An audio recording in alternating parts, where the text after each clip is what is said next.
Welcome to Commune, a global wellness community and online course platform featuring some of the world's greatest teachers. We are on a mission to inspire, heal, pass down wisdom, and bring the world closer together. This is the Commune podcast, where each week we explore the ideas and practices that help us live this healthy, connected, and purpose-filled life. Okay, so as I've mentioned in prior preambles, I am attempting to do this show without any advertisement. I just think it's a better experience. But if you have the financial ability to support our efforts, I would be grateful if you headed over to onecommune.com/support. You can contribute a few bucks or join Commune membership and get unlimited access to all of our courses. Thanks, and it's an honor to do this work. Okay, so on the show today, my old friend, Elena Brower. Elena is a world-renowned yoga teacher. I think she taught the biggest single yoga class ever in Central Park for 10,000 people. I was there in the rain. She is a brilliant writer. Her first book, The Art of Attention, is beloved by me and by tens of thousands of yogis around the world. She hosts the podcast Practice You, I've been on there once, and teaches classes on the Glow. So after what I might describe as a truncated exhale, this is my first interview after the election, and of course Elena and I touch on that. We also probe the role of the teacher, and we talk about the rise of misinformation, its rampant spread on the internet, and the importance of media literacy. And I suppose most poignantly, we talk about our collective need to heal and how we can cultivate compassion for those with whom we disagree. So I hope you enjoy my conversation with Elena Brower. My name is Jeff Krasno, and welcome to Commune.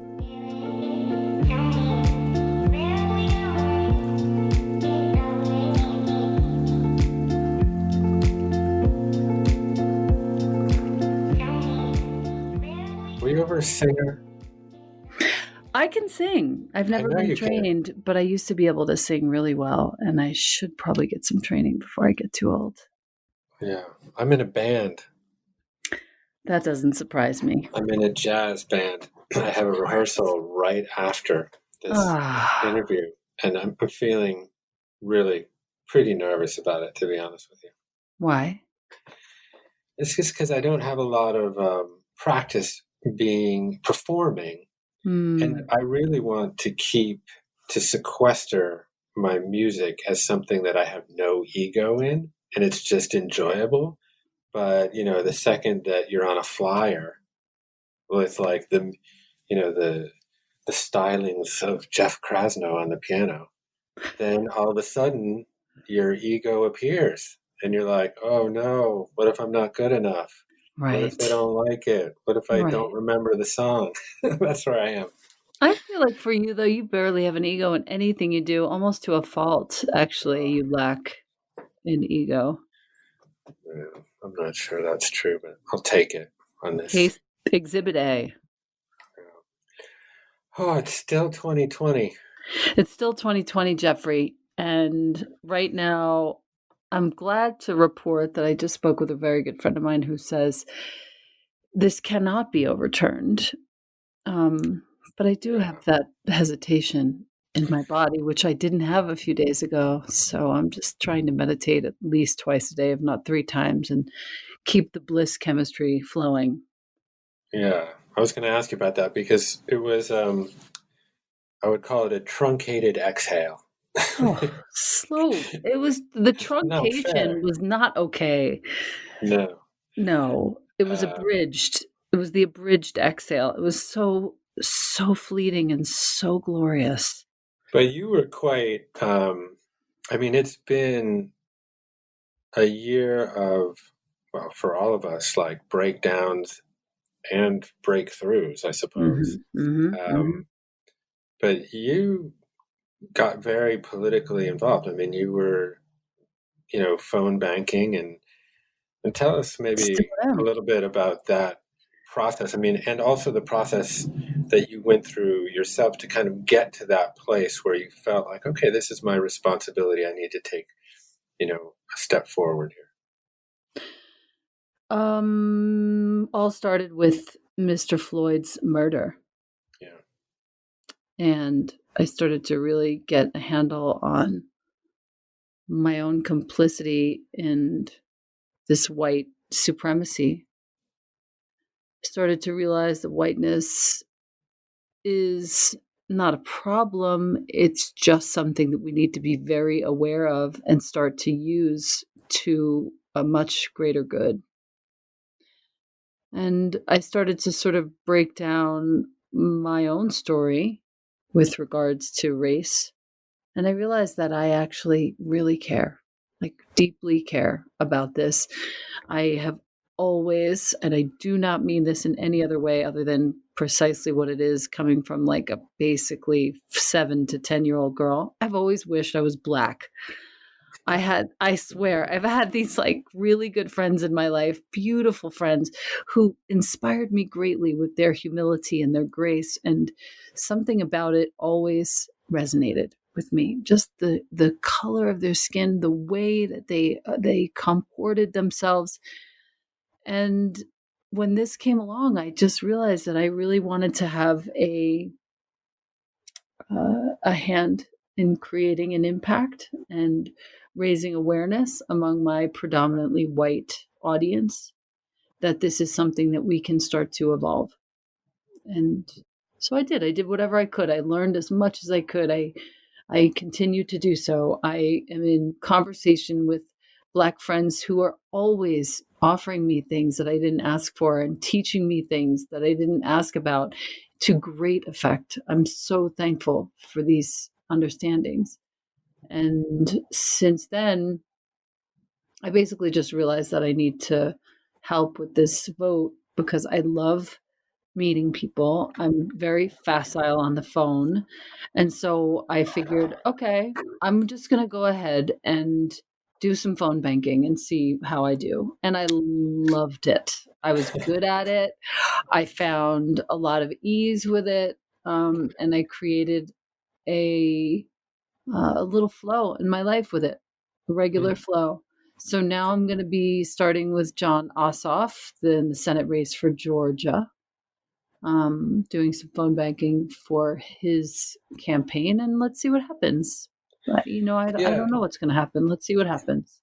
So what is that actually like? I mean, what is that process like? Where do you get these numbers? Like, who do you Yeah, call? And it's what happens on these calls? it's very technologically smooth. I feel it depends on for whom you're phone banking, but many different organizations have it. I work with Swing Left, and um, they give you a login. It's a few little steps to log in. You have to sort of confirm this or that, and then you have your phone and your computer connected at the same time. So I basically just put in my AirPods, and my phone via the computer continuously dials the next person once the previous person has either not picked up, hung up in my face, or we've talked. And then on the computer screen, I note I spoke to the person, or I note this person wasn't home, or I note do not call this person again, or I note they hung up on me. If they do pick up and it's the right person, then there's a series of notes that I take. It's basically multiple choice. Did you speak to the right person? Yes. Are they in favor of Biden? Strongly leaning, not at all, and all these various degrees. And Right. And then are there's a you calling script. specific like Sure, registered sure. voters or Yes, registered yes, Democrats yes, that yes, might not yes. have voted in the last time, or is it just pretty much all over the map in It's terms registered Democrats of and making sure that they get out to vote. So I was doing mission for Arizona for many weeks prior to the presidential election. So I would be in charge of calling people and making sure that they had a voting plan. If they didn't, let's make one together. If they had one and they didn't have a way to get to the polls, I have resources, which are obviously very uh, readily in front of me in my notes that are given to me when I go into the phone bank. And so I have lots of points, and basically everything that you see in buildbackbetter.com right now was in my notes for these calls. I learned so much. I spoke to some of the nicest, most wonderful, most warm humans, one of whom I've actually kept in touch with, 91 years old, Doris, who allowed me to take her phone number because I said I would call her if Biden won, which is super fun. And just enough people hung up on me and said, mean things. There were a couple of Republicans somehow stuck in there, which I didn't expect, but they would either just hang up really fast or they would say one mean thing and then they would hang up. And so I would just say, do not call again. They've obviously jumped ship. And every now and again, it would be somebody who really took the time to thank me for my service and to, really appreciate the effort that I'd gone to sitting there for an hour or two and just making phone call after phone call to help folks. And how did you handle the rejection? People just hanging up. You're okay with that? Not about me. It's just not about me. It's about them. It's about their parents. Like, I'm a Democrat. That kind of came from my parents. They were a bunch of ingrained things. Now that I'm an adult, I can think discriminately and make my own choices. But a lot of those folks are just operating on autopilot. And so it's like when your kid says something really mean to you, you just cannot take it personally. It's not about you. It's about their chemistry. It's about something that's going on for them. You can take ownership of your own behavior, of course, but it's not personal, especially in a phone bank. None of it is personal. So would you say that over the course of the year, your understanding of the role of the teacher has changed, or maybe just generally, what do you think the role of the teacher is in these times? I think my best work comes when I make a space for somebody to see themselves more clearly. I don't think that's ever been different. And for now, for everybody to be able to see themselves more clearly, not like as you would see a stranger, with as much allowance and acceptance and care. Sort of like when you want to make an impression on somebody that you don't know, to see yourself and treat yourself like that. That's the kind of space I make as a teacher, for somebody to come into the space, whether it's a meditation or a yoga practice or just a talk, and see yourself in the highest possible light, because you're the only one who gets to do that, and you're the only one who gets to make you feel that way. Nobody else is responsible for that. Nobody else can possibly give you as good of a feeling as you can. So practice it. And that's kind of what I teach. Yeah. I mean, given that we are desperately in need of healing, how do we begin to tackle that? And in some ways, and I've written about this, and I know that you have too. When you say things, or when one writes things like the nation needs to heal, well, that is absolutely true, but it's also, the nation is sort of a big, sprawling, kind of vague concept. And really, this is going to come down to, families and communities and friends who have been torn apart by their political identities. Yeah. And that somehow political identity has taken primacy above all other identities in determining, who you are and who you're friends with. So how do we unravel that? Well, I think there has to be first a desire to unravel that and to come back to a peace and an understanding with the folks with whom you don't agree. So that's a big premise. I have a great desire. You have a great desire. You've made so many efforts to understand the folks who chose Trump, and so have I. Like, I actually fully understand. I fully understand why they would choose him. I fully understand the construct that he represents. I understand the celebrity. I understand the the dopamine hit that he provides, even when there's vitriol instead of, contentment, I understand it. I totally get it. So what I'm doing now is just reaching out to those folks, whatever happens, and saying, I'm here. I have never not been here. Anytime you want to talk, I'm right here. We do not have to agree. Yeah. I spoke to a woman this morning who is the only Biden supporter in her family. Oh, wow. And for the last 4 years, she's experienced a fractious kind of estrangement from her family, particularly her mother. And she lives in Tennessee and her mother lives in Iowa. Right. And, every time they would speak, it would turn into, an I'm right, no, I'm right kind of polarity. Right. And she and her mother are now making a joint effort to actually reconnect. And so,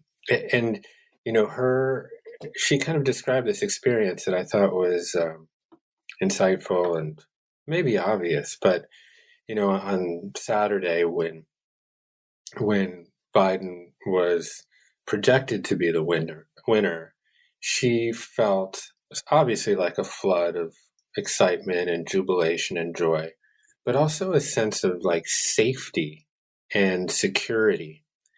And as she was feeling that, she found an empathy for her mother because at some level she understood that 4 years ago, in her own personal dejection and indignation, her mother had found that same feeling of security and safety.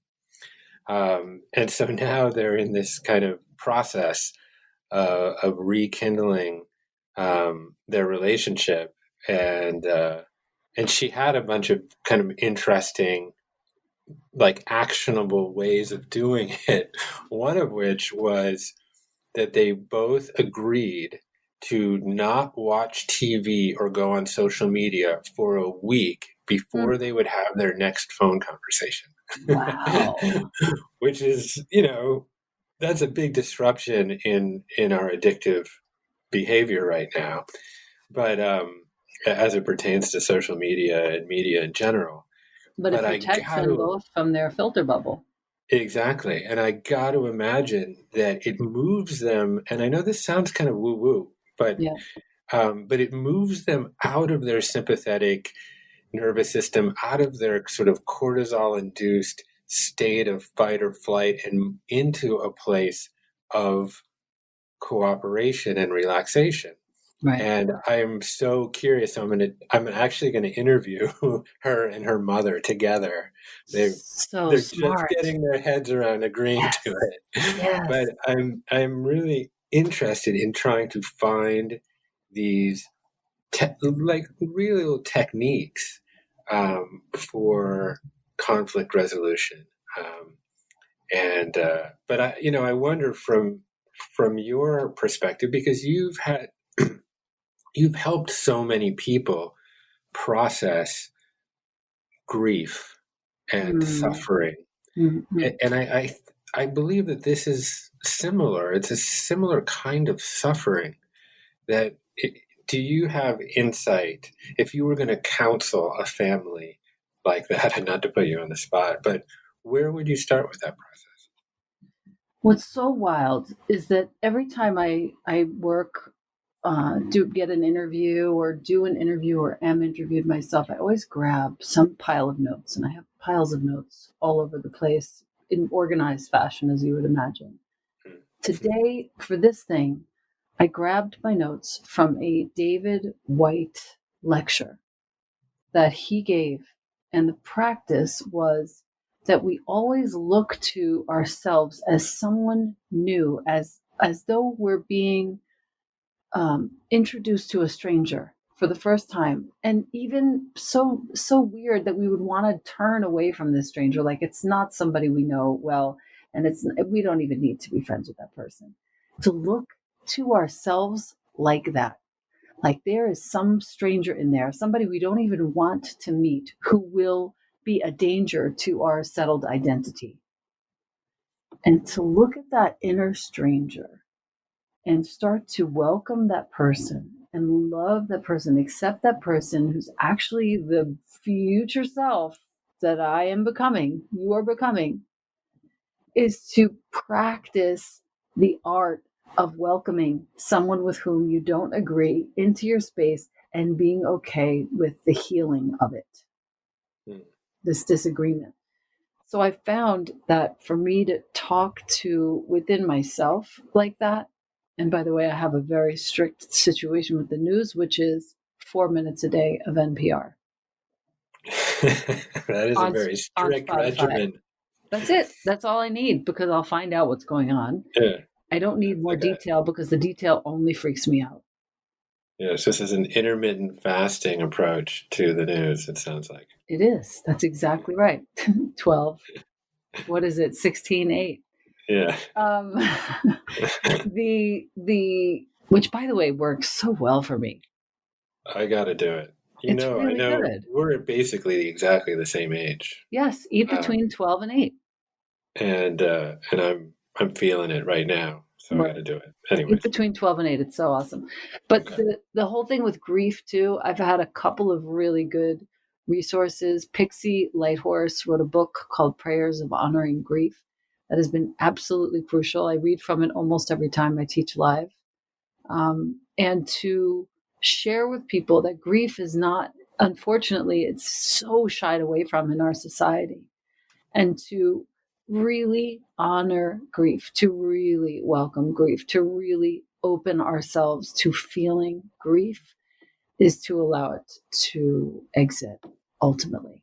If we block it, it will just sit there and burrow in like some rodent in the side of a house into a wood pile, and it will stay there. If we let it out and talk about it and let it process and not shy away from it, it actually has a chance to be transmuted, transformed. Yeah. I have a friend, David Kessler, who was a partner with a woman named Elizabeth Kubler-Ross, who wrote a lot about grief and dying and the stages of grief. Yes, the 5 stages. Right. And it's rarely a straight line towards acceptance. And then David ultimately added a 6th stage, which is very, very hard to access, but actually finding meaning in the grief. And, there's kind of sensational examples of, I can't remember the name of the woman, but she started Mothers Against Drunk Driving as a result of, her daughter being killed by an inebriated driver. And, that is a more direct connection or a direct association within, finding meaning in the specific cause of the grief. But yeah, this is a process. I think Eric Fromm wrote, the only way we can avoid grief is not to love. Right. Because not to care. And not to care, because in many ways, grief is an acknowledgement of our ability to love. Yes. And who would want a life without that?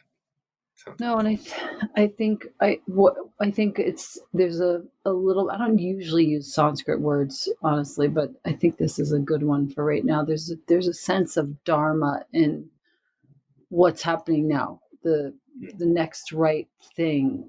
What is it that we can do to sort of assuage this experience collectively? And I think the best that we can do, you, me, any teacher, anyone who has any influence on anyone, whether you're a parent, a sibling, or a kid of a parent, maybe even of a parent who's aging, the best thing we can do is the next right thing. And the next right thing is make peace within yourself so that you can then make peace with other people with whom you don't agree and start the process from right where you're standing, because that's the only way.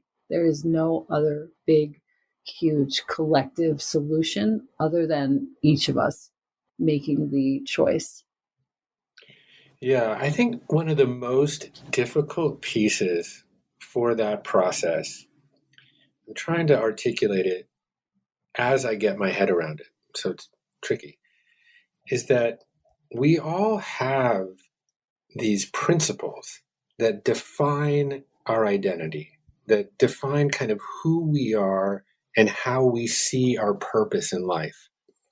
And those principles, in many cases, are quite universal. Compassion and empathy and humility and honesty.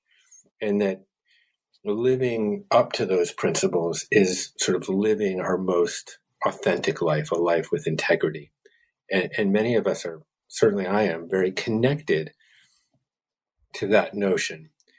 And then when we see and witness behavior that feels to us, that we interpret as in opposition to those principles, it becomes like very, very difficult to bridge that gap.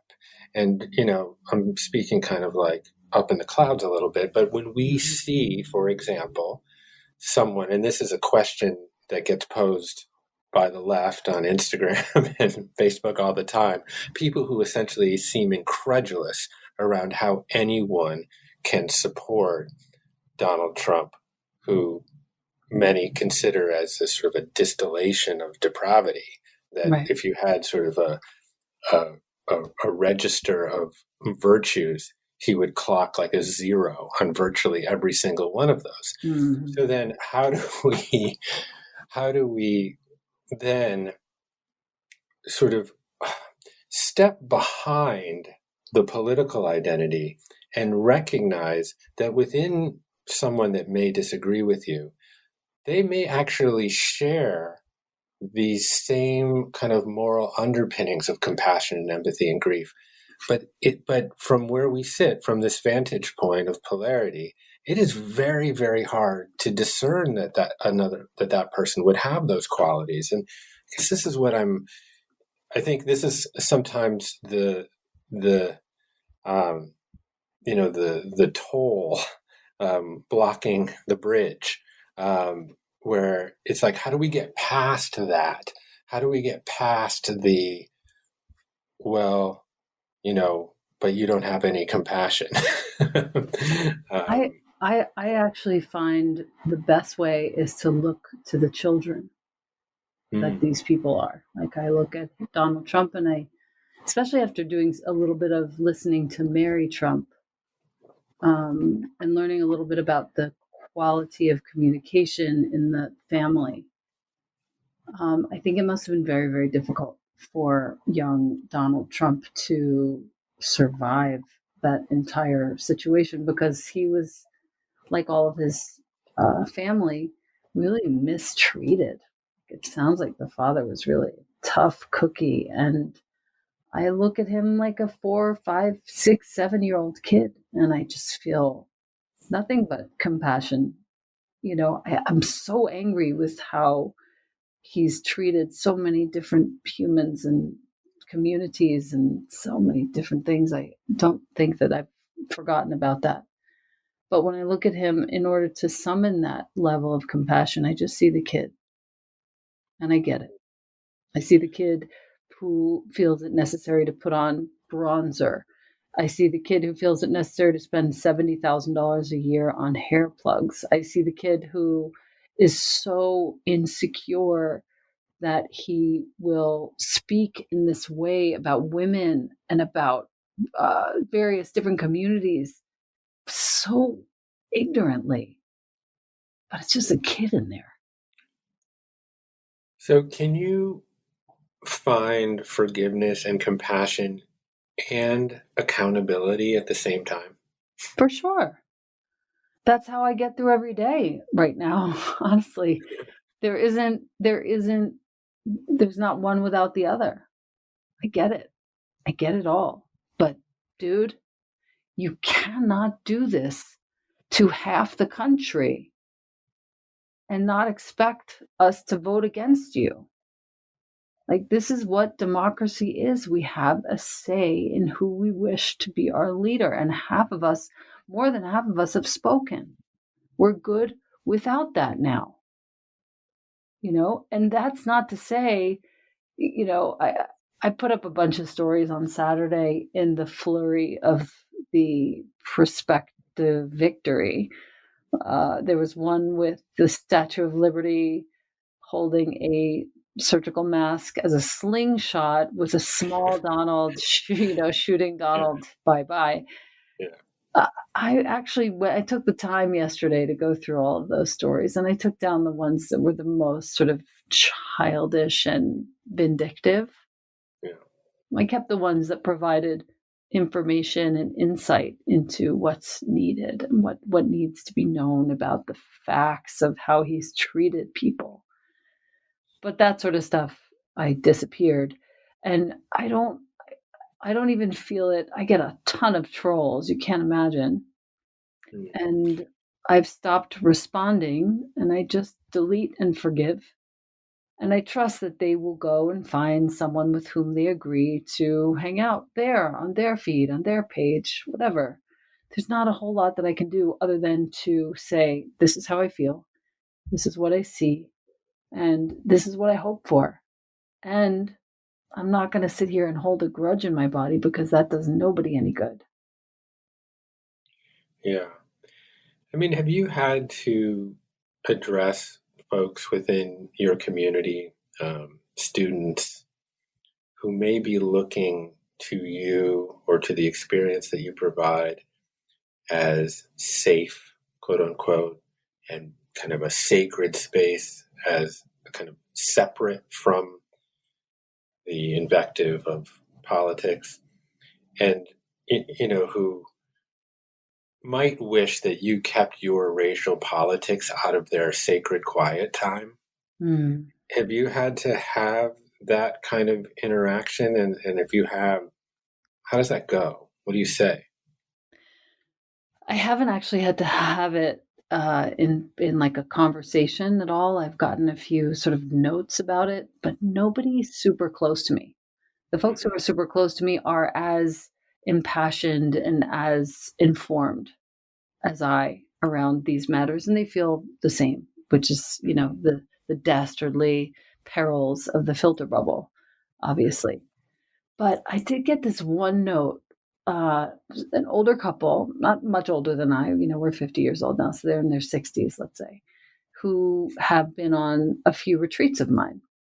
And after I sent out my email yesterday for November, which has as its subject line healing, and a very short missive to, really look inside, to look outside, and not dissimilar to what I've written for Commune. And I get this note back from the husband of this couple. And it says something like, notice how the riots and the protests are not happening. Went on to say something like, it was almost like I was talking to a 10, 11-year-old, really immature kid who was mad that he lost, and said a few other things that I don't want to repeat because they were kind of mean and I don't want to perpetuate them any further. And then said, and do you know what? It was something, it ended with F them, regarding the Democrats. Oh, and it was like real breathtaking for me. This is somebody to whom I looked up, somebody whom I really, really love. And I took the time, and this is kind of to answer your question, I would take the time to write exactly what you think. Like, in the moment, don't actually censor yourself. Don't do it into the actual email that you're actually needing to return. Just write it separately. And I took the time to write down all the things I would love to say, like, hey, you are a rational human being. Do you see what he says? You have a daughter, you have a wife. Read what he says about women. Read what he says about his own daughter. Like, doesn't that impact? And then I scrapped it all. And all I wrote back was, I understand how you feel. And I love you both always. And I think that is the beginning of me putting my money where my mouth is, me walking my talk. I don't need to prove what I know to be true. I don't need to make anybody wrong for me to be right. I don't want to be right. I just want all humans to feel safe. And I can tell you, as you know, and to you, if you're listening, you know people who have not felt safe in this country for the last 4 years, who have been walking on eggshells, people of color, people who have immigrated from other countries, people who can't stay or can't come or can't leave because of this president. And that is a really hard pill to swallow. And I don't need to prove that. I don't need to repeat that to somebody like this man. I just need to remind him that I really do actually understand what he feels like, because there we were 4 years ago, like your mother and daughter, switching the roles. And I get it. And I love you. And if I see you, I will do nothing but love you. I don't see this as the end of a relationship. I see this as a real serious glitch in the matrix that is happening right now that will pass like everything else does. Yeah. Well, good for you. I mean, that does require a good deal of restraint. And, I think that, and I hope that we will be able to have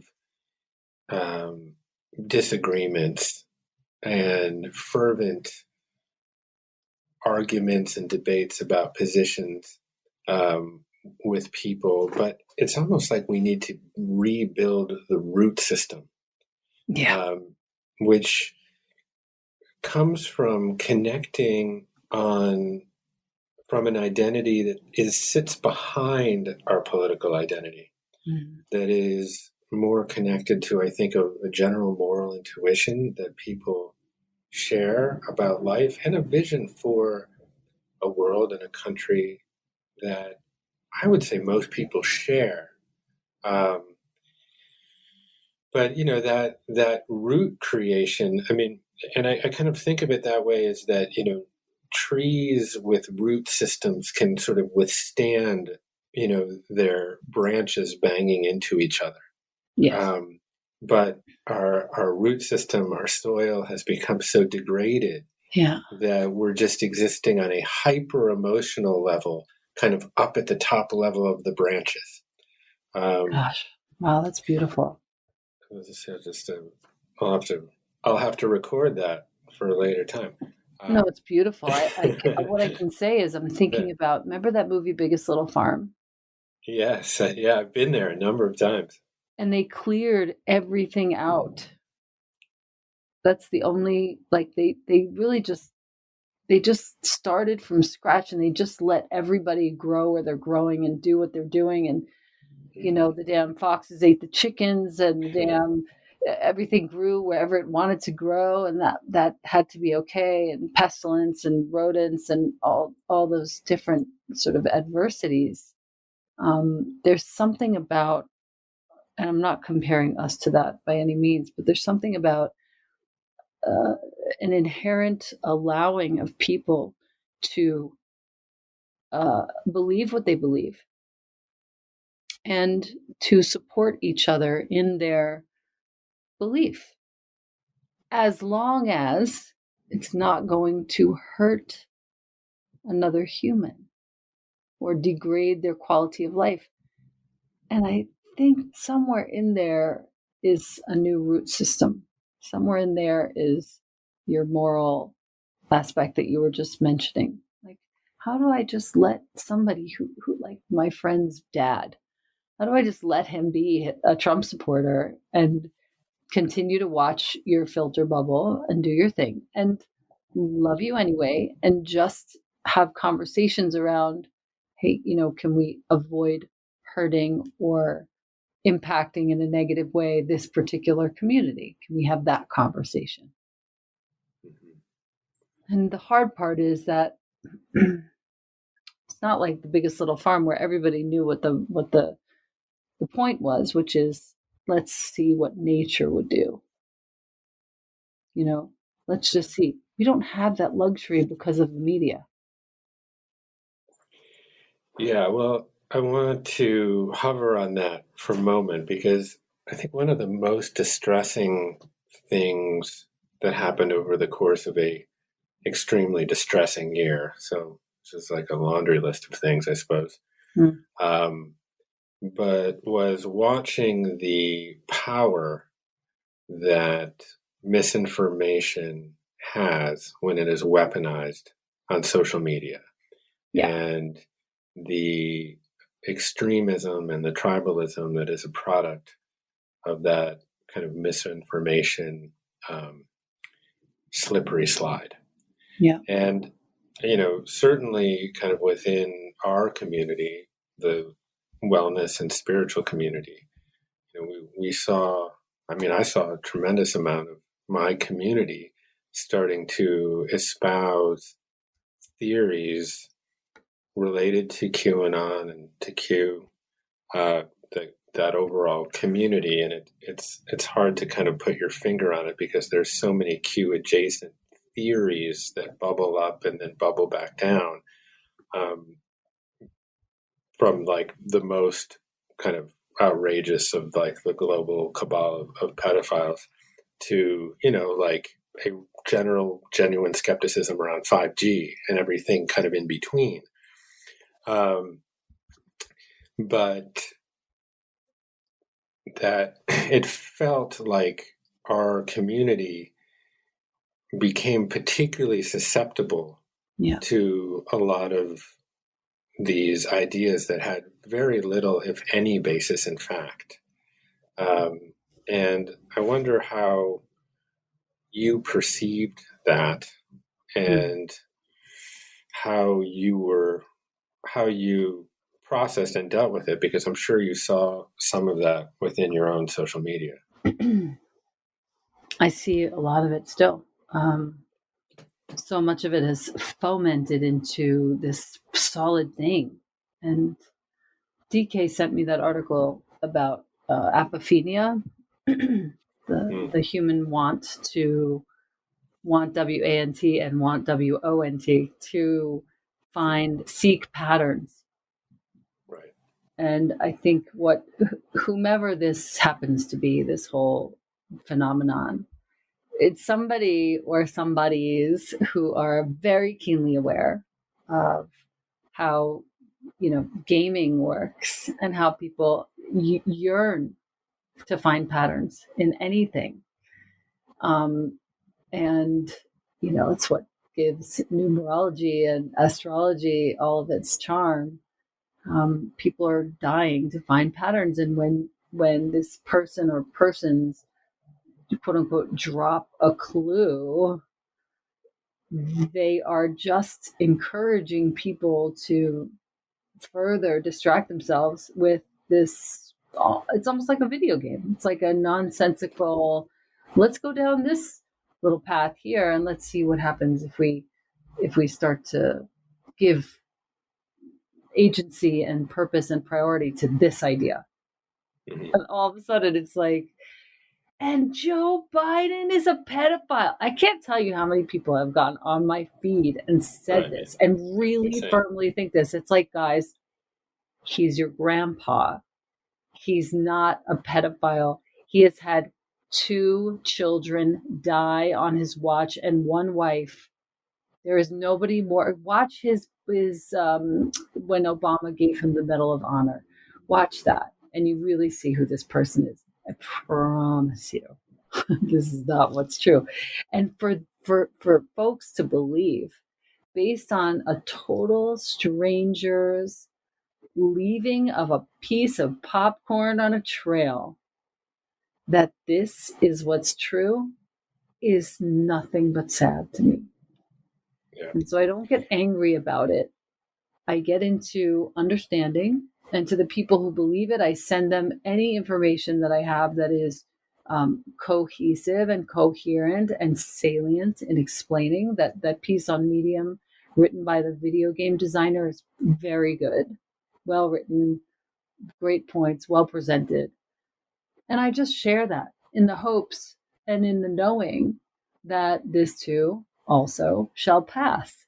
And it doesn't deserve my attention any more than to help my friends see what the other side looks like. Like, hey, do you want to just look at this and see that your brain has actually fallen into a very real, almost cult-like tendency?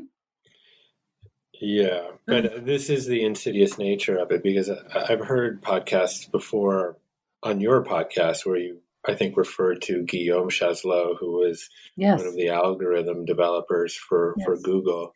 Yes. And he talks about, how the algorithm and essentially machine learning and AI function as the content that gets continued to serve up, that continues to get served up as you engage with further content. And the goal of YouTube or any of these platforms is really watch time.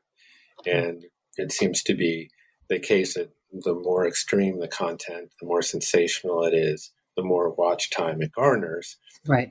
Hence, information or videos or posts that actually have no basis in fact tend to spread much, much faster and tend to captivate people for much, much longer. Mm. And my belief is that this is the greatest threat to our current civilization.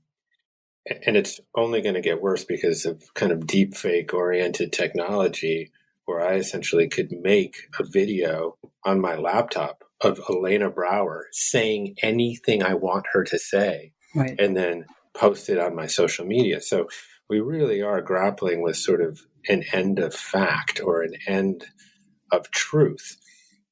And there's certain elements of our society, the more nefarious ones, that seem, hell-bent on taking advantage of that, all the way up to leaders of the world. And this does give me great, great concern. And I don't know what the solution's going to be. I mean, I don't know if essentially social media platforms are going to end up becoming publishers, with codes of ethics and teams of fact checkers. I mean, that's certainly one direction it could go. Of course, there'll be tons of people that cry censorship, and already you see on Facebook everyone leaving Facebook to go to Parler or something else. So, because what this really gets to is the sort of undermining of any sort of social cohesion. Yeah. And I've always felt that, like, all great human projects require cooperation, flexible cooperation at scale. And if you cannot even have a conversation based around an intersubjective understanding of what truth is, that how are we going to cooperate? And so, this is, when Joe Biden is a pedophile is almost like it's just one modification or, it's reflection or expression of this problem that seems shape-shifting in every way. And I'm not sure how we get at it. I have no answer to that other than to say maybe it's a wiping the slate clean of all of these ridiculous social media platforms. Yeah. And,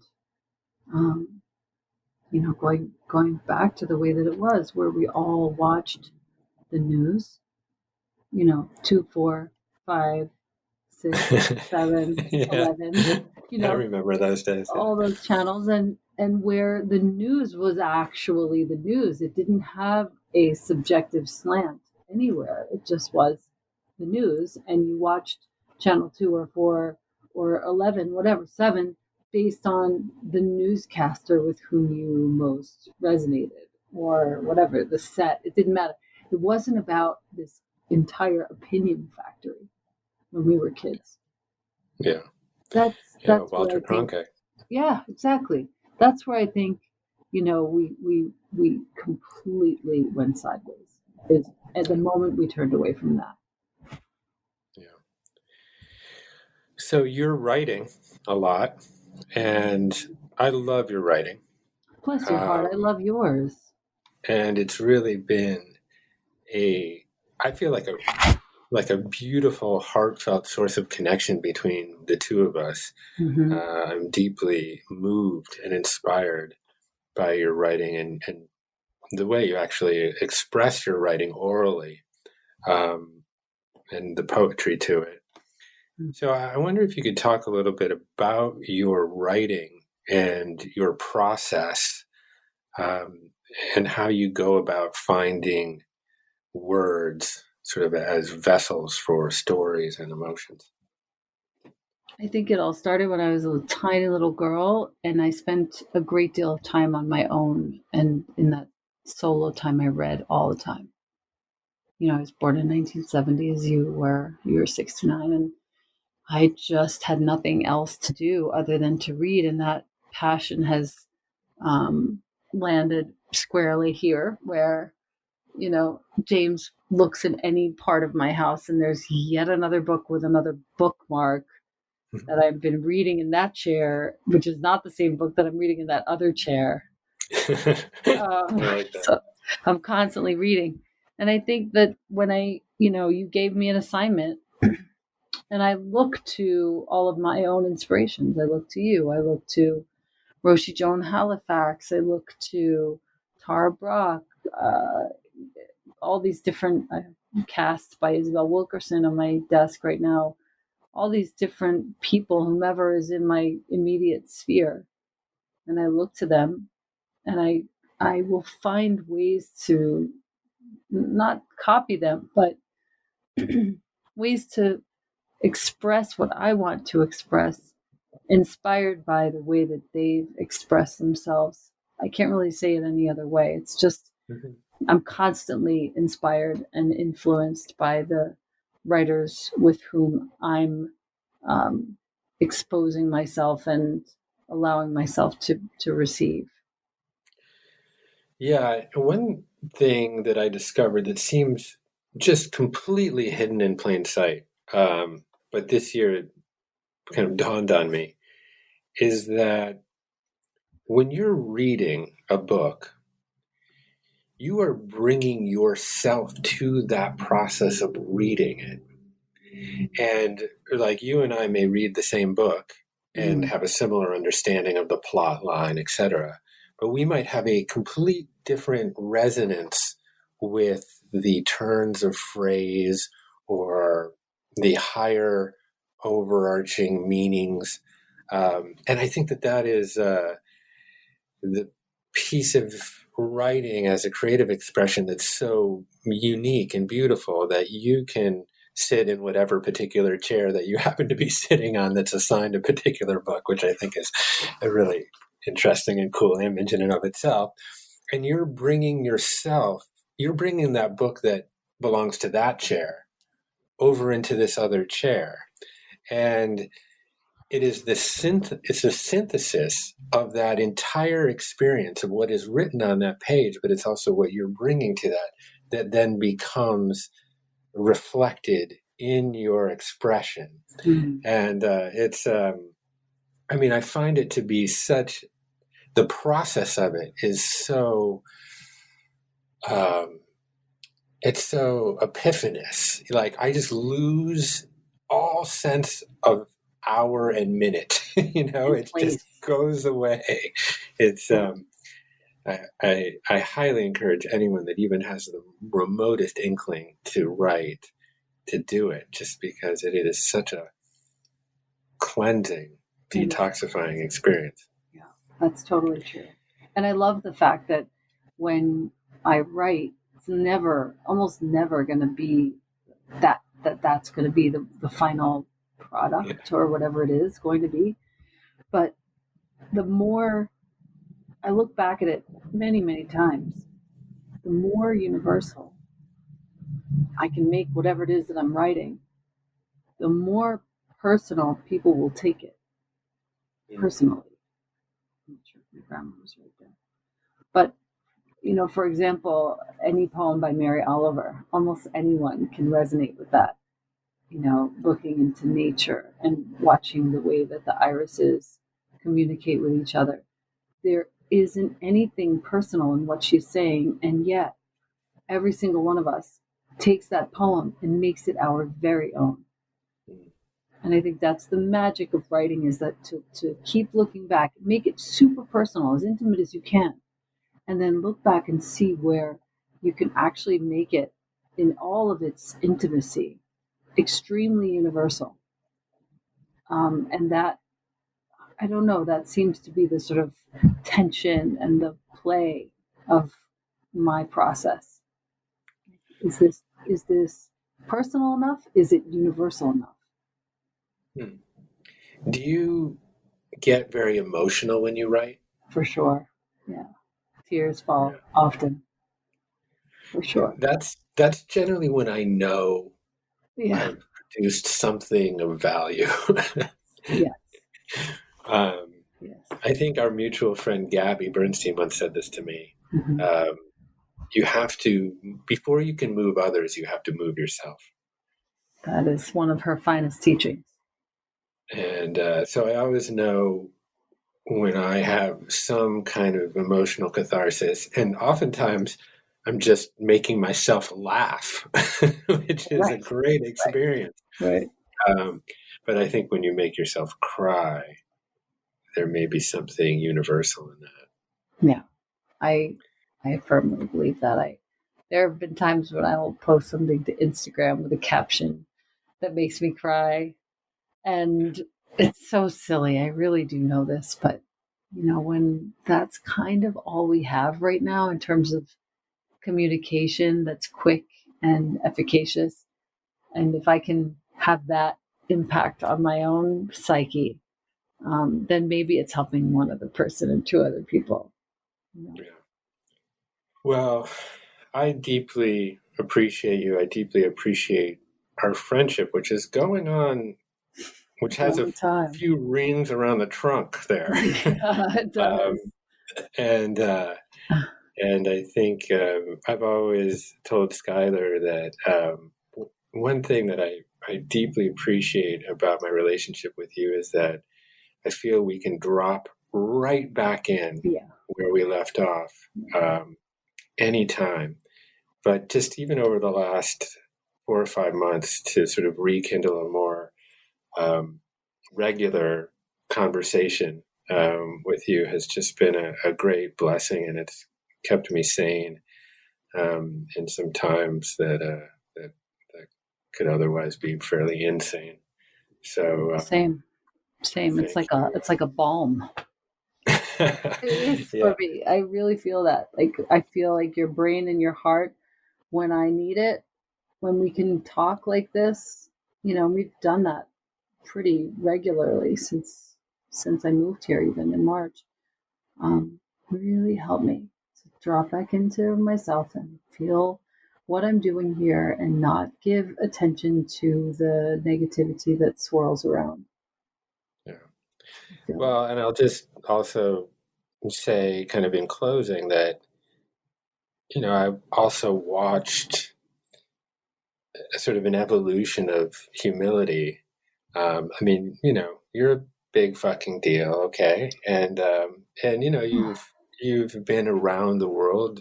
I don't know of anyone that's probably taught more yogis than you. And a very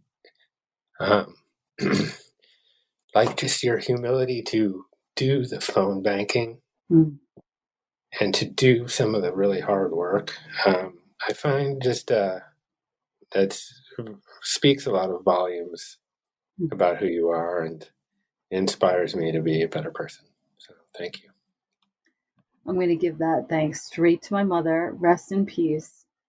Because I think that if she were alive, that's what she would be doing. And I'm almost certain that when I was moved to click the yes for the phone bank and do it again and again and again and again, I'm almost certain that she's driving. And I know for sure that in watching other people, especially you, operate in this hilarious small pond that is yoga, and do so with that humility to which you've attributed to me, has moved me to grow up and become this person. So I'm going to just send it back to you and also give it to my mom.